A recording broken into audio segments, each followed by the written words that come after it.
અંકલેશ્વર તાલુકાના જૂના દીવા ગામના રહેમતનગરમાં તસ્કરોએ એક બંધ મકાનને નિશાન બનાવી ₹5,50,000ના સોનાના દાગીનાની ચોરી કરી ફરાર થઈ જતા શહેર એ ડિવિઝન પોલીસે તપાસ હાથ ધરી છે।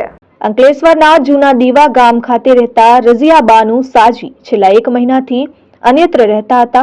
ઘરમાં તેમની સાસુમાં રહેતા હતા। તેઓ ગત 25મી ડિસેમ્બરના રોજ મકાન બંધ કરી કોસંબડી ખાતે સંબંધીને ત્યાં ગયા હતા, જે દરમિયાન તસ્કરોએ તેમના બંધ મકાનને નિશાન બનાવ્યું હતું।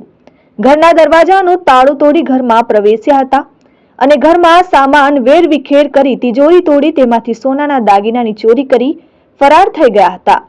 સવારે ગ્રામજનો દ્વારા ચોરી અંગે રઝિયાબેનને જાણ કરતા તેઓ સ્થળ પર દોડી આવ્યા હતા અને તેઓએ સામાન વેરવિખેર જોતા જ ચોરી થઈ હોવાનું સામે આવ્યું હતું। આ અંગે તેમણે શહેર એ ડિવિઝન પોલીસ મથકે જાણ કરી હતી।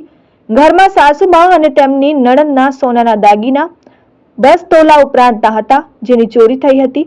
આ અંગે શહેર એ ડિવિઝન પોલીસ મથકે ફરિયાદ આપતા પોલીસે રઝિયાબાનુ સાજીની ફરિયાદના આધારે ₹5,50,000ના સોનાના દાગીનાની ચોરીનો ગુનો નોંધી વધુ તપાસ શરૂ કરી।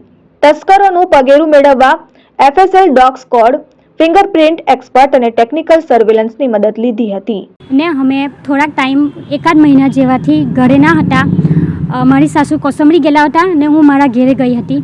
મારા ઘરમાં એમનો મારી સાસુનો 5 તોલાનો સેટ ને મારી નણંદનો 4 તોલાનો સેટ હતો। એક બ્રાસલેટ હતી 1 તોલાની, એક વીંટી હતી। જ્યારે અમને ખબર પડી સવારે તો ઘરના તાળા તૂટી ગયા હતા ને એ લોકો બધું લઈને બધું ઘરમાં બધું વેરવિખેર કરીને બધું લઈને નીકળી ગયા હતા। અમે પોલીસ ફરિયાદ આપી છે। Dharmesh Patel, RN news, Ankleshwar.